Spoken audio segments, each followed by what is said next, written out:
자, 대학생 되면은 하고 싶은 게 있을 것 같은데 혹시 질문 하나 해볼게요. 대학 가면 꼭 하고 싶은 거 어떤 것이 있었을까요? 뭐 별로 해보고 싶은 게 없었어요? 이런 반응이 나오면 안 되는데. 대학 생활이 해보고 싶었어요. 대학 생활이 해보고 싶었고. 또 공부요. 공부가 하고 싶었어요? 네. 되게 의외로. 또 뭐 해보고 싶어요? 별로 해보고 싶은 거 없어요? 그럼 제가 좀 몇 가지 한번 볼게요. 요거 아르바이트 해보고 싶지 않았어요? 네. 별로? 이런 반응이 나오면 안 되는데. 하고 싶어요. 어떻게 하려고? 자, 그러면 여행 가는 거. 와. 이제 뭐 성인 됐으니까 여기저기 여행도 가고 싶을 것 같고. 또 뭐가 하고 싶을까요? 뭐 이런 거 동아리 같은 거? 네. 동아리 하고 싶어요? 네. 강사학교 대학교 생활하면서 동아리 잠깐 했던 적이 있어요. 밴드부 했다가 너무 무서워가지고 나왔어요.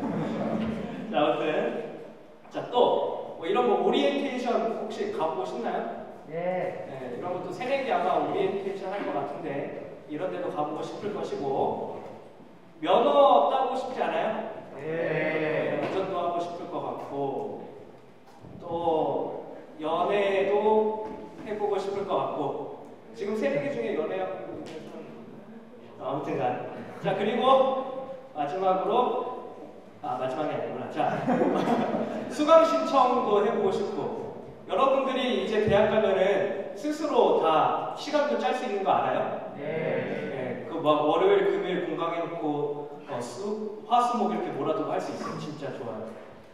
힘들겠지만 자 마지막으로 술도 마실 수 있겠죠. 여러분들이 얼마든지 할 수 있는 이런 카테고리가 굉장히 넓어집니다. 그래서 여러 내용, 경건 생활이라고 하면 여러 가지가 있겠지만 그 중에서도 오늘 나눌 핵심 주제는 음주, 술에 대해서 좀 나눠보려고 해요. 아마 그리스도인들이 술을 마시는 것을 어떻게 바라봐야 하는가 이런 거에 대한 논란이 굉장히 많은 거라고 생각합니다.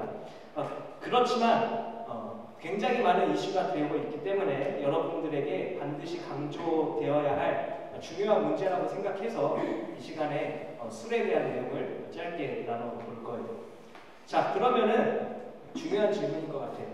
자, 그리스도인은 술을 마셔도 되는가? 이 질문에 대한 답을 우리가 오늘 찾아가야 되는 거예요. 자, 그러면은 우리가 지금 다 한번 가정해 봅시다. 지금 우리는 다 술을 먹어도 된다는 입장에서 한번 생각해 볼게요. 자, 술을 먹어도 된다라고 생각을 하고 왜 그렇게 술을 먹어도 되는지, 왜 기독교인들이 술을 마셔도 되는지 한번 말해볼 수 있는 친구 있어요? 기독교인이지만 마셔도 된다. 우린 지금 이 입장에 서 있는 거예요. 자, 한번 얘기해 볼 사람. 나는 이런 이유로 술을 마셔도 된다고 생각합니다.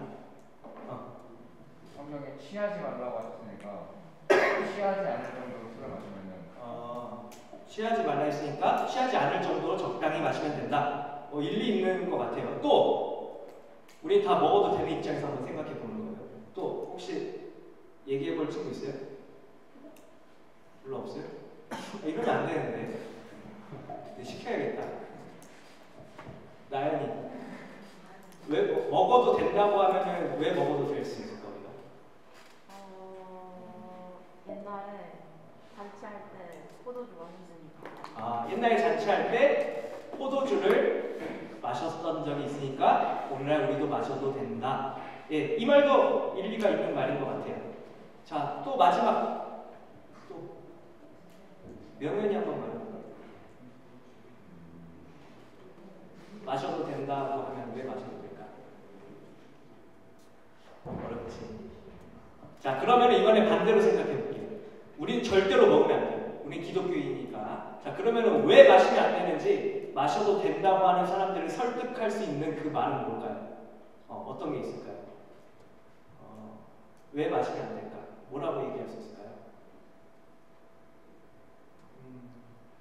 잘 모르겠어요? 받으면 안 되는데. 자, 그러면은 한번 먹어도 되는, 먹으면 안 되는 입장에서 뭐 여러 가지가 있겠죠. 기독교인이니까 그리스도인으로 구별되어야 하니까 이런 여러 가지가 있을 수도 있을 것 같아요. 그리스도인은 술 마셔도 되는가? 이 질문에 대한 답을 우리가 찾아갈 건데 여러분 혹시 그거 알아요? 우리나라에서만 유독 술에 대해서 굉장히 절제하고 금주하는 게 기독교인의 미덕으로 자리 잡고 있는 거 알아요? 사실 서양에 똑같은 예수님을 믿고 똑같이 기독교를 섬기는 사람들은 굉장히 술에 대해서 자유로워요. 우리나라만큼 이렇게 기독교인 술 마시면 안 돼 이렇게 하진 않아요. 일단 한번 우리가 역사적인 내용을 좀 봤으면 좋겠어요. 당시에 이제 한국 교회 초기에 선교사님들이 우리나라에 들어와가지고 전도를 했잖아요, 그죠? 그때 이제 선교사님들이 가장 먼저 본 조선인들의 모습이 술 취한 모습이었어요. 술 취한 모습. 그래가지고 이거 안 되겠다. 선교사님들이 금주하자. 술을 먹으면 안 되겠다. 너네들의 이런 사상을 바꿔야겠다라고 하면서 금주를 강조했어요. 그래서 이렇게 금주를 선교사님들이 들어오셔서 조선인들은 술을 마시면 안 돼 라고 하면서 강하게 좀 제재를 했어요. 그리고 또 이뿐만 아니라 여러 가지를 제재합니다. 흡연도 못하게 했어요. 그리스도인으로서 해야 할 것이 아니다. 그래서 금주, 금연 이렇게 했고, 또 당시에 조선인들이 했던 것 중에 하나가 도박입니다. 도박. 굉장히 도박도 많이 했다고 해요. 그래서 도박도 하지 못하도록 선교사님들이 제재를 합니다. 그리고 마지막으로 축첩이라고 하는 건데, 당시에는 이제 결혼한 아내 외에 첩을 두는 그러한 일들이 있었어요. 쉽게 말하면 일부 다처제. 선교사님들이 우리나라에 전도를 하러 딱 들어오니까 술판이고 담배 많이 피고 도박하고 노름하고 그리고 막 여자 막 끼고 막 이거 살고 하는 그런 모습 보니까 이거 안 되겠다. 이들의 사상을 바꿔야겠다. 먼저 기본적인 거 먼저 시작하자 하면서 요 네 가지를 강조했던 거예요. 그래서 요런 게 자리 잡고 지금까지 이어져서 한 그리스도인의 미덕으로 자리 잡게 된 거예요. 아무튼 금주에 대한 자료를 많이 찾아보니까 당시 교회가 금주 운동을 추진할 때 그 이유가 몇 가지 있었어요. 뭐냐면 네 가지가 있었는데, 첫째로는 이것은 하나님께 범죄하는 일이다. 하나님께 범죄하는 일이기 때문에 우리는 금주를 해야 된다라고 했어요. 두 번째는 교회법을 어기는 것이다. 교회법을 어기는 것이기 때문에 술을 마셔서는 안 된다라고 이렇게 주장합니다. 그리고 또 세 번째는 부모, 형제, 처에게 굉장히 악한 말을 할 수 있는 범죄의 가능성이 있다라고 봤어요. 그리고 마지막으로 자기 몸을 상하게 하는 일이다. 이 네 가지 이유를 들어서 당시 선교사님들이 우리 조선인들에게 금주하도록 명령했던 거예요. 그런데 특히 1920년대에 들어서 아예 절주 운동이 조직적으로 이루어집니다. 어떻게 됐냐면 1920년도에 조선 기독교 절제회라고 하는 게 조직됩니다. 조선 기독교 절제회가 조직이 됩니다. 그래서 전체적으로 모든 기독교인들이 우리 술 마시지 맙시다 하면서 술병을 다 집어 던지고 다 버려요. 그런 운동을 합니다. 이런 문화가 이제 슬슬 정착되기 시작하면서 술을 마시지 않는 것이 그리스도인이 된 것이죠. 그래서 서양과는 다르게 우리나라에서는 특히 더 이런 술에 대해서 굉장히 절제하고 먹지 않는 것이 기독교인의 모습 가운데 하나가 된 거예요. 그래서 서양과는 엄청난 차이가 나타나게 된 거예요. 그런데 점점 시대가 변하면서 일부 기독교 신자들 중에서 술을 마시는 것을 정당화하기 시작합니다. 술을 마셔도 되는 것을 정당화하기 시작합니다. 아까 우재가 말한 것처럼 술 취하지 않으면 되지, 술 적당히 마시면 되는 거 아니야? 라고 하는 굉장히 지식적으로 성경을 근거로 해서 얘기를 합니다. 그래서 강사님이 생각을 해봤어요. 도대체 술을 마시자고 하는 기독교인들은 어떤 성경 구절을 가지고 얘기하는 걸까? 라고 강사님이 생각을 해봐서 몇 가지를 찾아봤어요. 우리 함께 성경 말씀 볼게요. 성경책 있어요? 없으면 앞에 봐도 돼요. 이사야 25장 6절이에요. 이사야 25장 6절.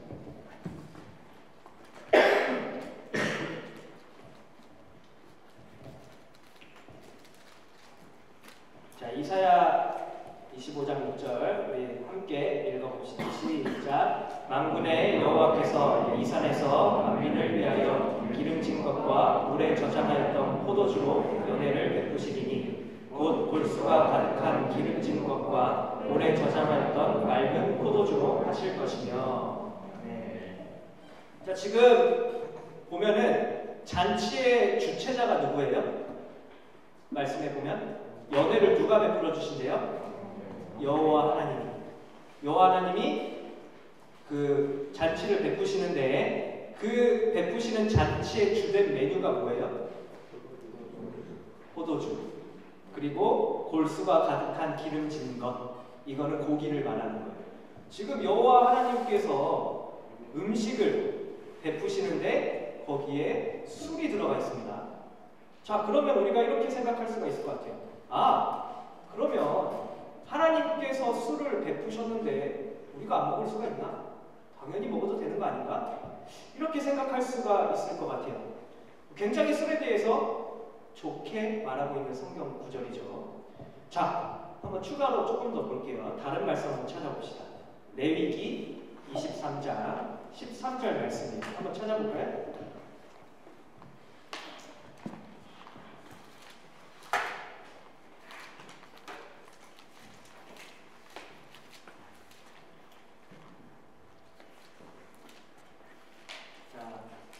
한번 읽어봅시다. 시작. 그 소재로는 기름 섞은 고운 가루 10분의 2 에바를 여호와께 드려 화제로 삼아 향기로운 냄새가 되게 하고 전제로는 포도주 4분의 1 흰을 쓸 것이며. 아멘. 자, 레위기 23장은 지금 여러 절기들을 섬기는 방법에 대해 얘기하고 있는데 그 중에서도 첫 이삭의 한 단을 드리는 방법에 대해서 설명하고 있는 내용이에요. 그런데 여기서 하나님께 바쳐진 제물 가운데 뭐가 있어요? 술, 포도주가 있어요. 그럼 우리 또 이렇게 생각할 수가 있어요. 아, 하나님이 기뻐 받으실 만한 것 중에 술이 있네? 그러면 먹어도 되는 거 아닌가? 이렇게 생각할 수가 있는 것 같아요. 그래서 굉장히 술에 대해서 긍정적으로 성경이 말하고 있는 것 같아요. 자, 마지막으로 하나만 더 찾아봅시다. 디모데전서 5장 23절. 여기 화면 보고 읽어볼게요. 시작.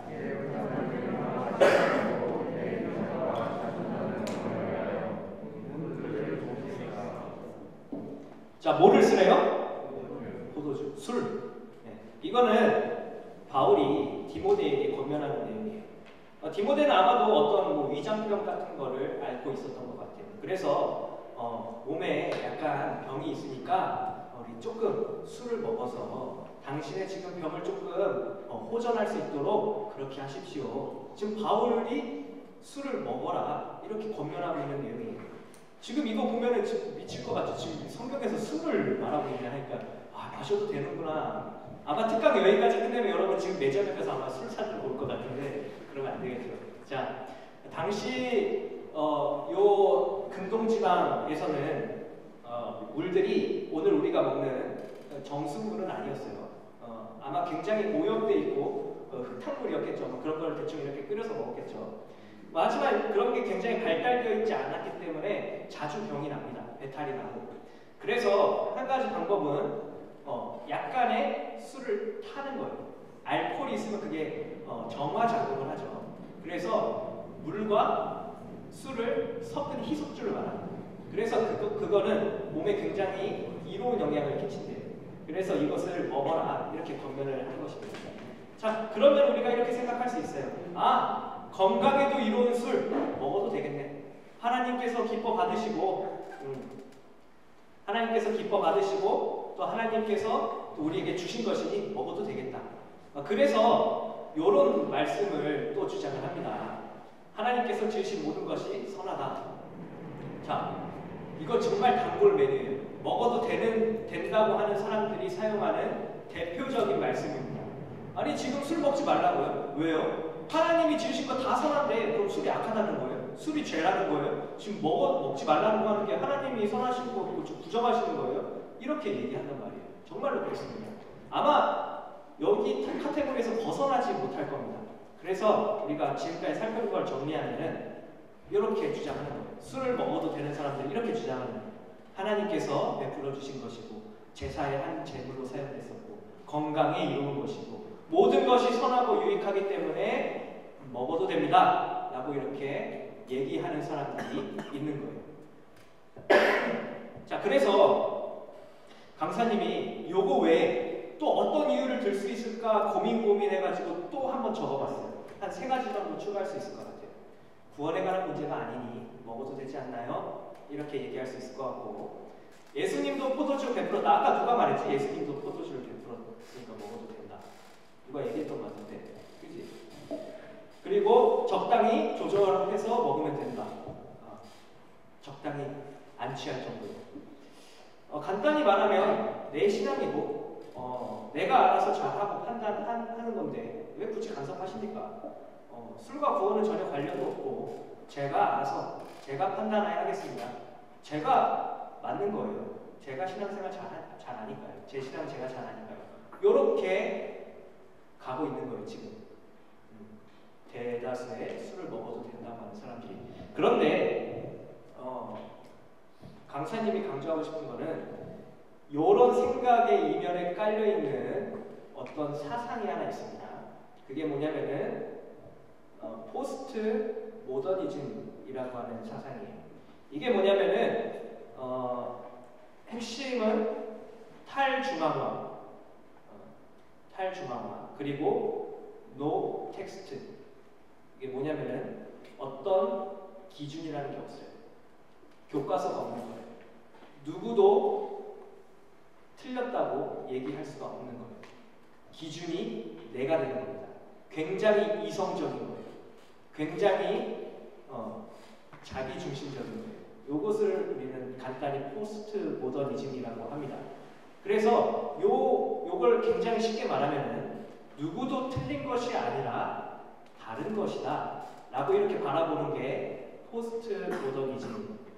요 포스트 모더니즘이라고 하는 요 사상이 우리 신앙 안에 그리고 여러분의 영성 안에 믿음 안에 이렇게 들어오게 되자 어떤 문제가 발생하냐면요, 술을 마시는 것은 틀린 게 아니라 다른 형태입니다. 술은 마실 수도 있는 거지 틀린 게 아니에요. 이렇게 말하기 시작하는 거예요. 틀린 게 아니니 내가 알아서 잘할 테니 더 이상 간섭하지 마세요. 제 믿음이고 제 신앙입니다. 요 생각 이면에 우리는 알게 모르게 굉장히 포스트 모더니즘, 이성적인 생각을 하게 되는 거예요. 그래서 내 스스로가 신앙생활을 어떻게 하든지 예수님만 믿으면 되지 않냐 라고 하는 이 기준을 내세워가지고 하고 싶은 것을 마음대로 하게 되는 거예요. 저는 이게 바람직하다고 생각하지 않습니다.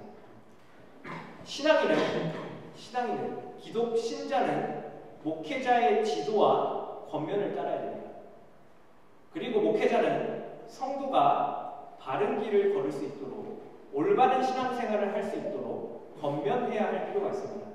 그런데 이런 사고방식을 가지고 내가 기준이 되고 틀린 게 아니라 다르다라고 주장하면서 자기 마음대로 신앙생활을 하는 것은 결코 기독 신자의 모습이 아니라고 생각합니다. 자, 그럼 다시 한번 질문해 볼게요. 본론으로 돌아와서 그리스도인은 술을 마셔도 됩니까? 라고 이렇게 물었는데 우리는 어떻게 대답해야 될까요? 안 돼요. 저는 여러분의 선배로서 그리고 교역자로서 절대 단호박 안 돼! 라고 얘기할 겁니다. 그래서 강사님도 몇 가지 이유를 준비해 봤어요. 자, 먼저 그리스도인이 술을 마셔서는 안 되는 이유. 첫 번째로는 건강의 적신호. 아까 바울이 디모데에게 권면했던 것과는 조금 다르죠. 바울은 괜찮다고 했는데 저는 지금 안 된다고 하는 거예요. 왜냐하면은 그 당시에 특성한 그 술의 형태가 있었습니다. 지금은 술이라는 것은 알코올 덩어리입니다. 지금 그것을 먹겠다고 하는 것은 굉장히 몸에 이롭지 않아요. 혹시 여러분 유키즈 온더 블럭이라고 보신 적 있어요? 네. 거기에 그 강사님이 봤는데 응급의학과 전문의였던 것 같아요. 그분이 출연해가지고 술에 대해서 얘기를 하는 장면이 짧게 나옵니다. 우리 그 영상을 보고 그리고 바로 이어서 술이 우리 몸에 어떤 영향을 끼치는가 그 영상을 함께 보도록 할게요.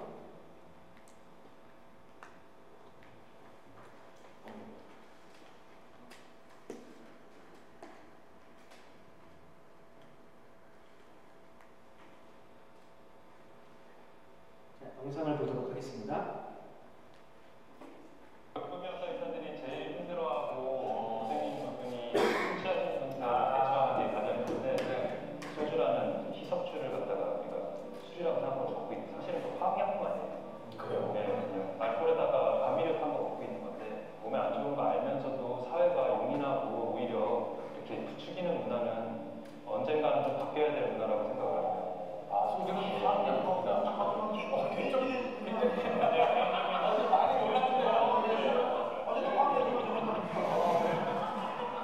한마디로 이야기한다면 1급 발암물질입니다.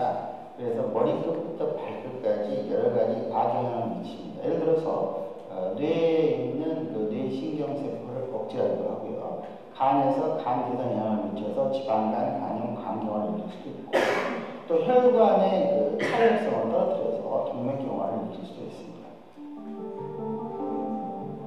알코올은 실제로 조금만 섭취해도 체내에서 암을 유발할 수 있다. 음주량의 소량만 늘어도 암으로 인한 사망률은 22%까지 증가하는 것으로 나타났다.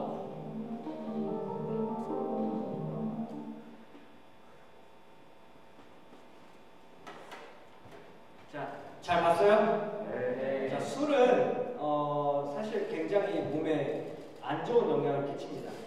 그래서 한 잔만 먹어도 그 몸에 얼굴이 빨개지면서 그리고 막 갑자기 뭐 정신이 막 해롱해롱하면서 막 그런 현상들이 간 기능을 제대로 이제 간에서 해독을 하는데 그 간의 기능이 제대로 작동하지 않아서 생기는 문제라고 합니다.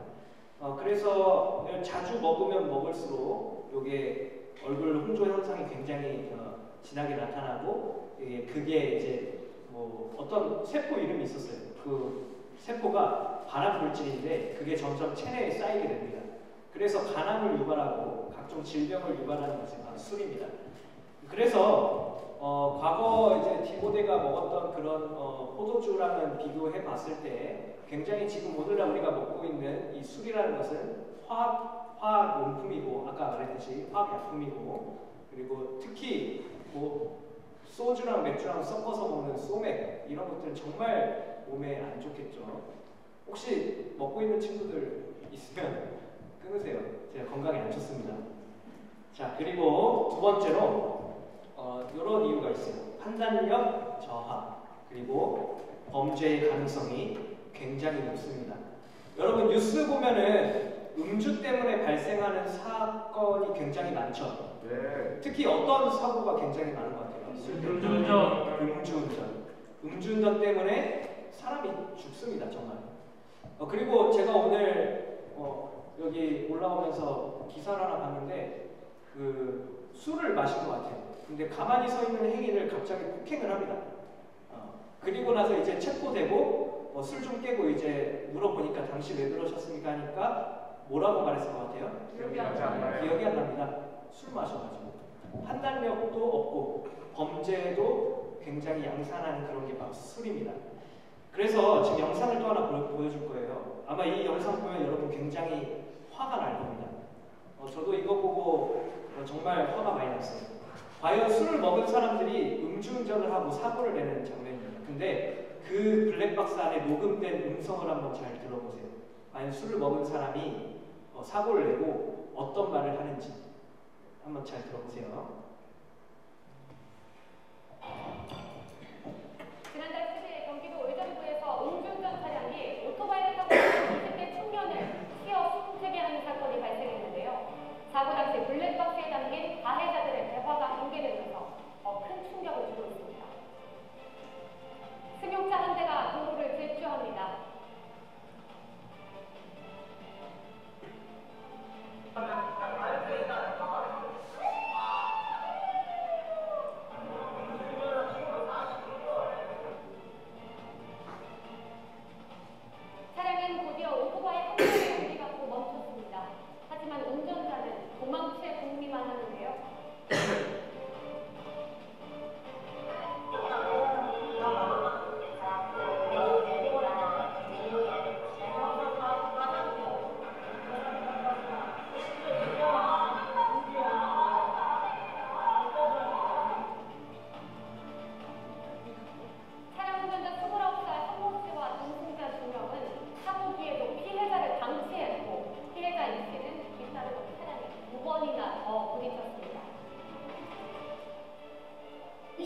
사고가 나니까 신고하지 마.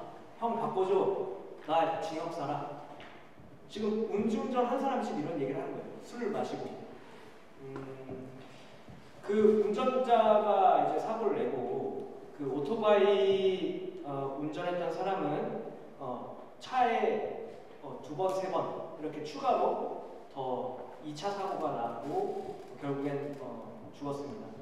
20대 청년이라고 했죠. 우리 여러분들이랑 비슷한 나이 또래일 것 같아요. 그런데 음주운전 차량에 치여서 이렇게 죽고 맙니다. 아마도 제 생각이지만 처음 사고 났을 때는 살았을 거예요. 그런데 요 음주운전한 사람이 누구라도 한 사람이라도 빨리 후속 조치라도 했으면 안전한 곳으로 이송이라도 하고 그렇게 그런 얘기라도 했으면 이렇게 사망하진 않았을 것 같아요. 이렇게 술은 범죄를 만듭니다. 범죄의 가능성을 굉장히 높입니다. 그리고 사고가 났을 때 어떻게 대처해야 되는지 판단력을 완전히 상실하게 만듭니다. 그게 바로 술의 역기능인 것 같아요. 자, 여기까지는 일반적으로 술에 대한 안 좋은 점을 살펴보았어요. 그럼 이제 성경을 근거로 해서 여러분에게 술을 마시지 않는 것이 좋다는 이유를 설명해 볼 겁니다. 자, 우리 말씀을 한번 찾아볼게요. 레위기 10장 9절이에요. 자, 우리 함께 읽어봅시다. 시작. 너와 내 자손들이 그리하여 너희 죽음을 면하라. 이는 너희 대대로 지킬 영원한 규례라. 아멘. 자, 이 말씀은 하나님께 제사를 드리는 제사장이 폐막에 들어갈 때 반드시 지켜야 할 규례를 말하고 있어요. 여기 포도주나 독주는 사람을 빨리 취하게 만들 만큼 높은 도수를 가지고 있는 독한 술을 말하는 겁니다. 하나님께 제사를 드리는 직무를 맡은 제사장은 바른 마음가짐으로 하나님 앞에 나아가야 했어요. 그래서 이 사람들은 술을 입에 대서도 안 됐습니다. 그렇다면 우리는 이렇게 생각할 수가 있을 것 같아요. 오늘날 우리는 모두 하나님 앞에 예배자로 서 있는 사람들입니다. 그렇기 때문에 우리는 포도주나 독주를 입에 대서는 안 되는 것이죠. 매일의 삶이 예배가 되어야 하는 여러분이 술을 마신다는 것은 있을 수가 없는 일이 되는 것이죠. 포도주나 독주는 우리 신앙에 결코 이롭지 않습니다. 자, 계속 볼게요.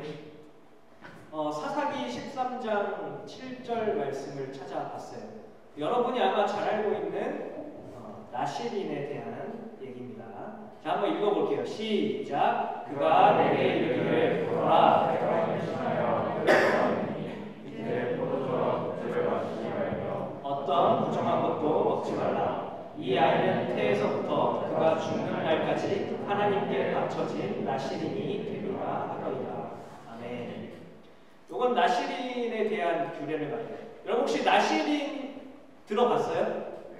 나실인의 뜻 아는 사람? 하나님께 바쳐진 삶. 좀만 더. 하나님 앞에 바쳐진 삶. 하나님께 바쳐진 삶. 하나님께 바쳐진 사람. 오, 맞아요. 박수 한번 해주시죠. 그 이따가 제가 기프티콘 보내드릴게요. 기프티콘 보내드릴게요. 좋은 건 아니지만 스타벅스 아메리카노 한 잔 보내드리도록 하겠습니다. 자, 맞아요. 나실인은 하나님께 바쳐진 사람이라고 하는 뜻을 갖고 있어요.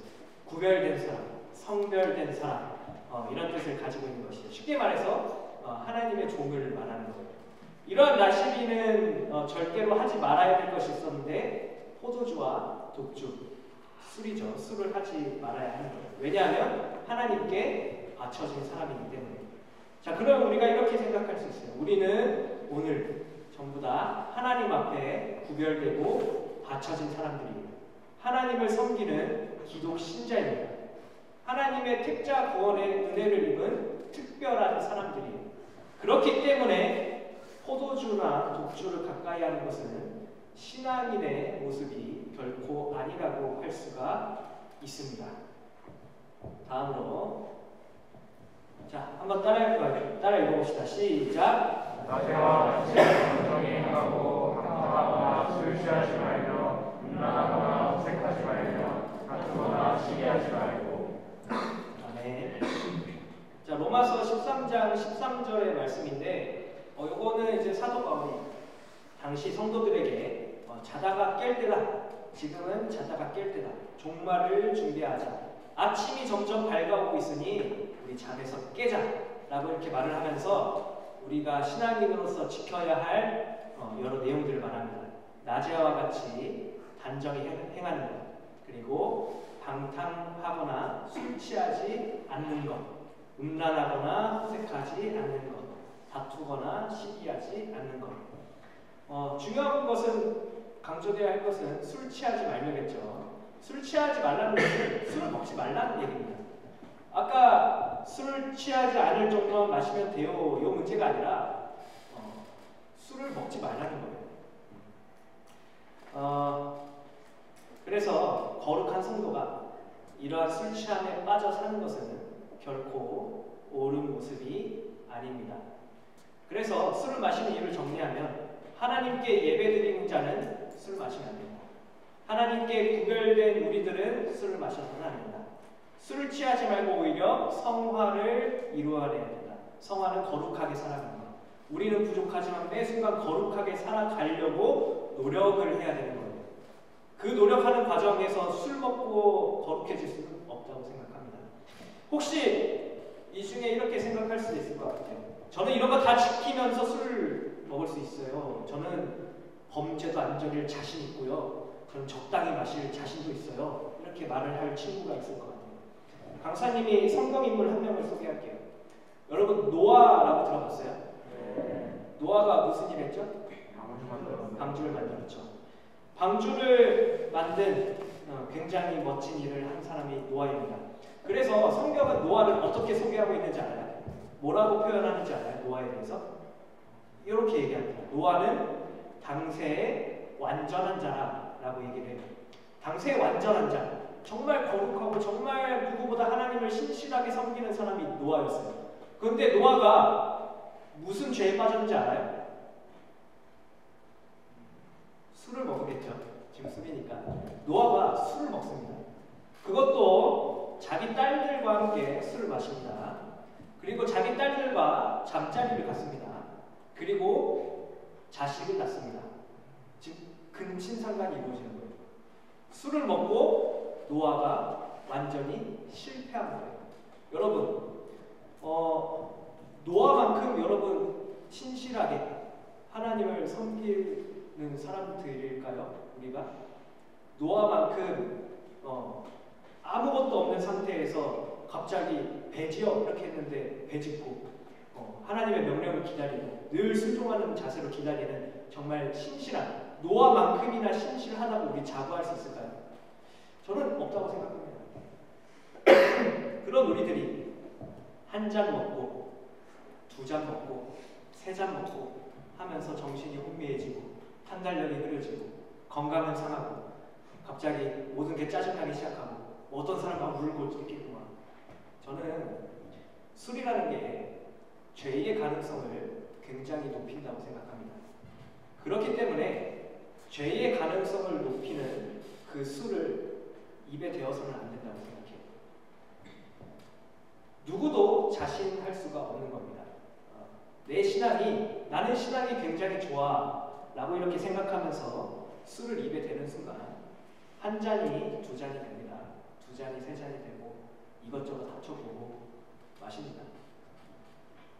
그렇게 점점 더 교회와 멀어지고 세상의 마음을 빼앗기게 되겠죠. 그런 일이 없으려면 술을 쳐다보지도 않아야 하는 것이죠.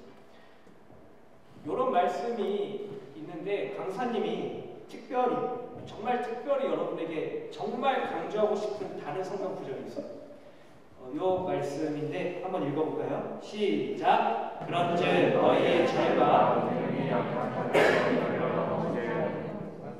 거짓되지 않도록 조심하라. 아멘. 자, 하나 더 읽어볼게요. 마지막이에요. 시작. 그러므로 만일 음식이 내 형제를 실족하게 한다면 나는 영원히 고기를 먹지 아니하여 내 형제를 실족하지 않게 하리라. 아멘. 앞서 우리가 살펴보았던 성경 구절들도 너무나도 중요한 성경 말씀입니다. 그런데 제가 여러분에게 강조하고 싶은 것, 정말 이것만큼은 지금까지 여러분이 들었던 거 다 까먹어도 좋은데 이것만큼은 제발 기억했으면 좋겠어요. 사도 바울은 당시에 우상에게 바쳐진 제물을 먹어도 되느냐 먹지 말아야 하느냐 하는 문제에 빠져 있었던 성도들을 봤어요. 그래서 사도 바울이 이렇게 말합니다. 고린도전서 8장 9절의 말씀처럼 여러분에게 있는 자유를 행사할 때 그것이 믿음이 약한 성도들에게 걸림돌이 되지 않도록 주의하십시오. 이렇게 얘기합니다. 여기서 걸려 넘어지게 만드는 것, 걸려지게 하는 것을 헬라어로 프로스콤마라고 부릅니다. 이 헬라어의 뜻은 믿음이 약한 자를 걸려 넘어지게 만든다. 다시 말해서 형제의 양심에 상처를 준다라고 하는 뜻을 가지고 있어요. 이 말이 무엇을 의미하냐면요. 여러분이 자유, 신앙의 자유, 내 신앙이라고 하는 것을 말하면서 그런 자유라는 명목하에 즐기는 술, 그리고 여러분이 아무 생각 없이 SNS에다가 계정에다가 술 사진을, 술 먹는 사진을 올리는 거, 술자리에 있는 사진을 올리는 거, 그것을 다른 친구들이 보고 상처를 받게 된다는 거예요. 여러분들의 행동이, 여러분들이 술을 마시는 행위가 주변 사람들에게 믿음을 흔들리게 만드는 그런 일들을 하고 있다는 겁니다. 그러면은 이 일을 해야 되겠어요? 안 해야 되겠어요? 혹 이렇게 생각할 수도 있어요. 아니, 내가 뭘 하든 믿음이 약한 죄 문제 아니야? 아니요. 절대 아니에요. 기독교인이 남의 신앙, 믿음이 연약한 친구들을 이끌어낼 생각을 해야지 다른 사람들을 시험에 들게 하는 일을 결코 해서는 안 되는 겁니다. 제발, 그러니 제발 앞으로 여러분이 대학 가면요, 그리고 또 취업하는 친구들도 있을 것 같아요. 대학 가고 취업을 하게 되면 술자리 굉장히 많습니다. 수업 끝났으니 술이나 한잔 할까? 이런 말 정말 많이 들을 거예요. 방학인데 술이나 한잔 하자. 정말 많이 들을 겁니다. 정말 회사에 가서 술 먹어야 될 상황이 올 겁니다. 그런데 여러분 제발 여러분이 생각하는 여러분의 신앙을 고상하게 생각하지 말고 자유를 내세워서 먹느니 안 먹느니 재지 마세요. 그냥 먹지 마십시오. 상대방을 상하게 하는 그런 것으로부터 제발 돌아서십시오. 바울도 고린도전서 8장 13절에서 이렇게 말합니다. 만일 내가 먹는 음식이 내 형제를 실족하게 한다면 그 사람을 걸려 넘어지게 하지 않도록 하기 위해 나는 평생토록 고기를 먹지 않겠습니다. 라고 다짐합니다. 우리는 내게 유익하게만 느껴지고 있는 것들을 포기할 줄 아는 용기가 필요합니다. 아무리 내가 즐기고 싶은 것이라도 그것을 포기하는 것이 신앙입니다. 강도사님 얘기를 하나 해볼게요. 강사님이 군대에 갔을 때 운전병으로 이제 가게 됩니다. 한 번은 이제 회식을 하게 돼요. 이제 몇 번씩 회식을 시켜주는데 우리들은 운전병이기 때문에 한 명은 무조건 앰뷸런스 대기를 해야 돼요. 왜냐하면은 그 군대 안에 응급 환자가 발생할 경우 빨리 운전을 해서 응급실로 데려가야 됩니다. 그래서 누가 할까 이렇게 보니까 제가 있는 거죠. 당시 저는 앰뷸런스 운전병도 아니었어요. 그래서 기존에 앰뷸런스 하던 운전병은 술을 못 마신다는 거에 대해서 굉장히 안타까워하면서 막 한숨 푹푹 내쉬고 있었어요. 그래서 제가 그 선임에게 가가지고 저는 원래 술 안 먹으니까요. 제가 앰뷸런스 대기할게요. 그러니까 엄청 좋아하더라고요. 그 뒤로 모든 회식 자리에서 제가 앰뷸런스 대기를 하게 됩니다. 왜냐하면 술을 안 먹으니까. 그래서 저는 군대에서 이런 이미지였어요. 술 안 먹는 애, 인생 재미없게 사는 애, 이렇게 통하게 됩니다. 그래서 어떤 선임이 저에게 어느 날 찾아와서 묻더라고요. 야, 너는 왜 술 안 먹냐? 술 안 먹으면 무슨 재미로 사냐? 그래서 맛도 없어요. 그리고 저 기독교인인데요. 이렇게 말했어요. 그랬더니 막 엄청 웃더라고요. 그 중에는 이런 사람도 있었어요. 나도 기독교인인데, 여러분, 나도 기독교인인데 하면서 술 먹는 사람 보면 무슨 생각이 들어요? 좀 한심하지 않아요? 담배 피면서, 이렇게 담배 피면서, 야, 이거 건강에 안 좋으니까 니네 꼭 하지 마라. 어때요? 느낌 어때요? 멋있어요? 별로 멋이 없어요. 자, 아무튼 저의 군대에서 이미지는 술 안 먹는 인생 재미없게 사는 기독교인이었던 것 같아요. 그렇게 시간이 흘러서 전역을 하게 되었는데 전역 바로 전날 대대장님이 중대장과 그리고 이제 전역자들 몇 명을 초대해가지고 회식을 했습니다. 저는 술을 안 먹는 사람이니까 그때도 술을 안 먹었는데 하필이면 대대장님, 여러분 대대장 나중에 가면 알게 될 게 얼마나 높은 사람인 줄. 대대장이 전역자들에게 술을 따라줍니다. 그럼 다 받아야 돼요. 높은 사람이 따라주니까. 근데 이제 한 명 한 명 따라주면서 이제 제 차례가 됐어요. 잔을 들어야 되나? 아니 받기만 하면 되나? 안 마시면 되지. 되게 고민 많이 하면서 주저주저 했어요. 근데 그때 저를 담당했던 중대장이 대대장님 얘는 술 안 마시냅니다. 이렇게 얘기해 줬어요. 그래서 전 사이다를 받았습니다. 제가 군대에서 뭘로 통했다고요? 술 안 먹는 재미없는 기독교인. 그게 소문이 난 거예요. 대대장도 당연히 알고 있었고, 대대장 모르고 있었던 상황이고, 중대장님은 저를 잘 알았기 때문에 그렇게 막아줬어요. 저는 이게 하나님의 은혜라고 생각합니다. 하나님이 도우셨다고 생각해요. 물론 그날 전역하기 전날이고 기분 내기 위해서 얼마든지 한 잔 정도는 받고 먹었을 수도 있을 것 같아요. 하지만 저는 끝까지 먹지 않았어요. 받지도 않았어요. 친구들, 술을 포기하는 것, 술을 먹지 않으면 사회생활을 못할 것 같아요. 술을 먹어야만 대학 생활에 잘 적응할 수 있다고 생각합니까? 절대 아니에요. 포기할 것은 우리가 반드시 포기할 줄 알아야 돼요. 그거 포기해도 대학 생활에 아무런 지장 없습니다. 여러분이 술을 포기한다고 해서 교수님이 F학점 주는 거 절대 아니에요. 전 술 안 먹고 다니면서 장학금도 받았어요. 내게 유익한 것을 포기하고 하나님의 영광을 높이는 것이 더 중요합니다. 이 사실을 여러분 꼭 기억했으면 좋겠어요. 우리는 오늘 그리스도인은 술 마셔도 되는가? 요거에 대한 답을 찾은 거예요. 술 먹으면 돼요? 안 돼요? 안 돼요. 술은 절대로 안 되는 겁니다. 내가 유익하다고 생각하는 것 버려야 돼요. 포기할 줄 알아야 돼요. 그것이 신앙이라는 것을 꼭 기억했으면 좋겠어요. 우리는 하나님을 기쁘시게 하는 주님의 기쁨이 되는 그런 사람들이 되어야 합니다. 우리 마지막으로 우리 특강 마치기 전에 한 가지 찬양을 소개하려고 합니다. 안주 살짝 해주세요. 무슨 찬양인지 알겠어요?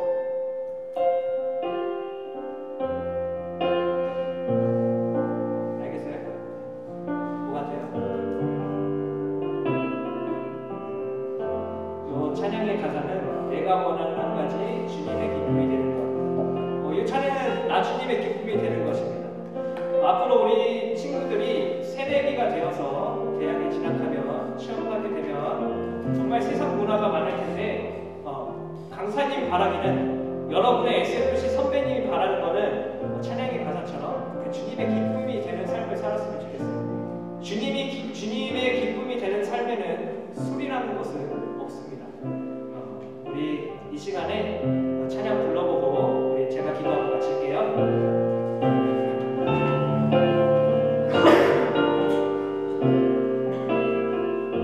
나 주님의 기쁨 되기 원해.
살아갔으면 좋겠어요. 대학 생활하면서 앞으로 세상에 나아갈 우리 친구들이 마음을 빼앗기지 않고 교회를 중심으로 생활하기를 바랍니다. 제가 기도하고 마치도록 하겠습니다.